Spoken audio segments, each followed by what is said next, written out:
Hello students, now I am going to give you the question answer of exercise 1A. Your first question is, what is a symbol? What information does it convey? You will get this answer, what is a symbol, in page number 2. Okay, and what information does it convey? I have written here, it conveys following informations. First one, name of the element. Second one atom of the element. Third one, a definite mass of the element equal to atomic mass expressed in grams. Now question number 2, why is the symbol S for sulfur but Na for sodium and Si for silicon? Since sulfur, sodium and silicon all are starting with S, so why their symbols are different? Because we know that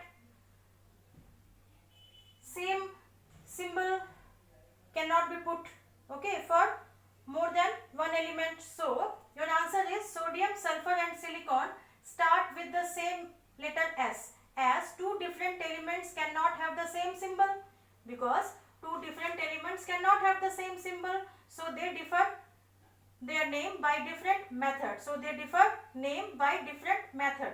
First one, sulfur start with S, so they kept as S. Sodium also start with S, but as sulfur got that symbol already, they took its Latin name, and we know that sodium's Latin name is natrium, so they kept Na for sodium.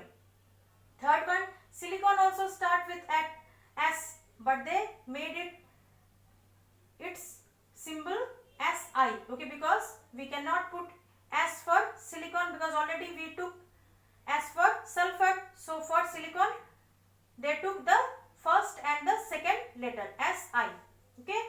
Now answer number 3. Write the full form of IUPAC. Full form of IUPAC, International Union of Pure and Applied Chemistry. Now name the elements represented by the following symbol: Au, gold; Pb, lead; Sn, tin; Hg, mercury. Now answer number 4. If the symbol for cobalt Co were written as C capital O capital, what would be wrong with it? Okay, it is asking that if you write the symbol of cobalt C capital and O capital, so what is wrong in it? So C capital and O small stands for cobalt. We know that if we write C capital O capital, then it would mean that it is a compound of two non-metal ions, carbon and oxygen. Okay, because we know that C is for carbon and O capital represents oxygen. So which forms carbon monoxide gas, so we cannot write C capital O capital for cobalt. Okay, for cobalt always we have to write C capital and O small. Answer number 5. What do the following symbols stand for? What do you mean by H? Single H. It means that one atom of hydrogen. H2, one molecule of hydrogen. 2H, two hydrogen atoms. 2H2, two molecules of hydrogen. Okay. Now question number 6. What is atomicity? And name a diatomic element. Question number 6.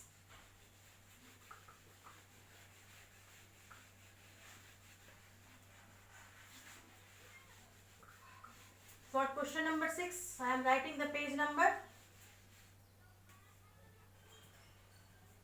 Answer 6, atomicity. You will get in page number 1. Okay, and name a diatomic element. Diatomic elements.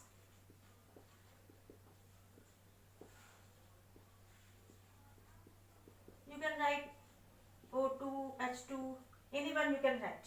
Okay. Now answer number 7. Explain the terms valency and variable valency. Valency, you will get in page number 3. Variable valency.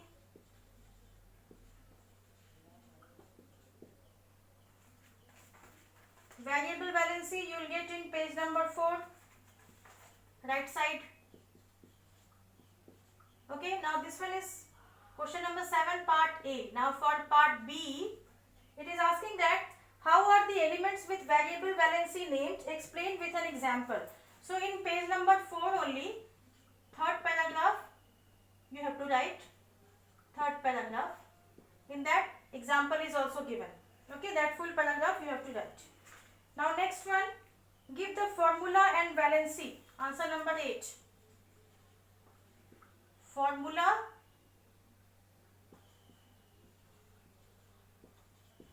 and valency. First one is aluminate. Aluminate. Formula is AlO2. Valency -2. Second one is chromate. Formula is CrO4. Valency -2. Next one, aluminium.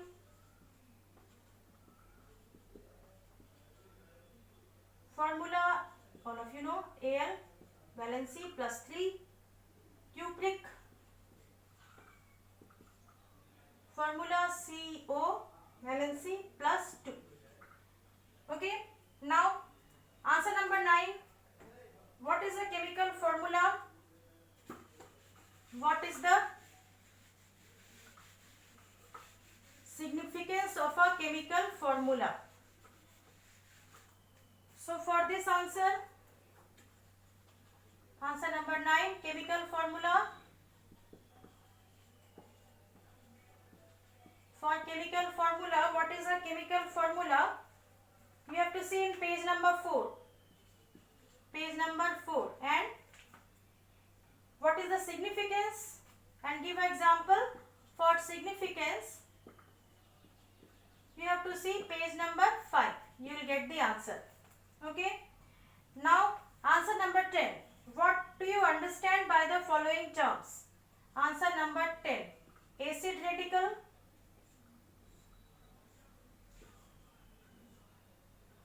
Acid radical and basic radical.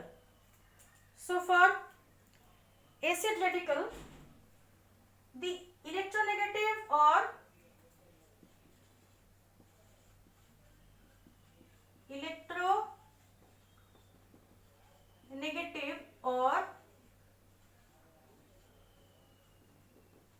negatively charged radical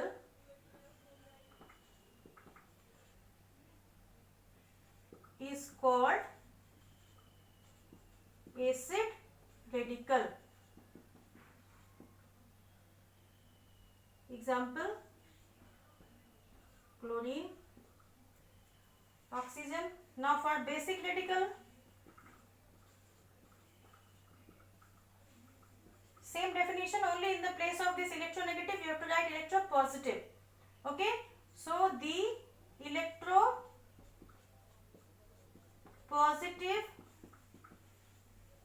or positively charged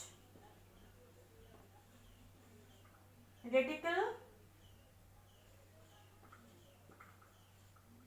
is called basic radical. Example, potassium, sodium, any examples you can get. Next one, answer number 11. Select the basic and acidic radicals in the following compounds. Answer number 11.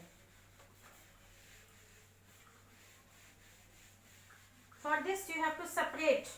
Okay, you have to separate acid and basic radicals.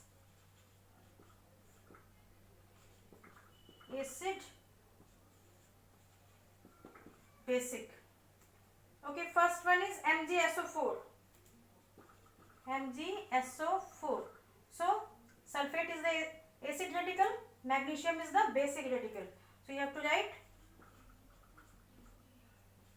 Always remember then that whenever you are writing, whenever you are separating the radicals, always you have to write the charges also. Okay, always you have to write the charges also. Okay, next one is NH4 whole twice, SO4 same, SO4 sulfate and ammonium. Next one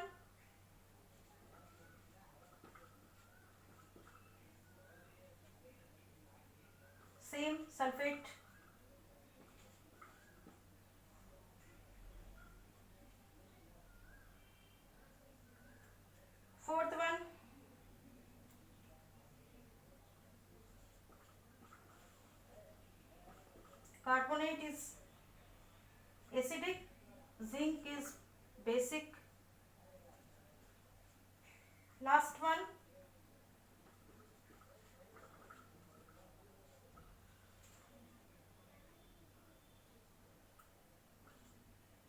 hydroxide is acidic, magnesium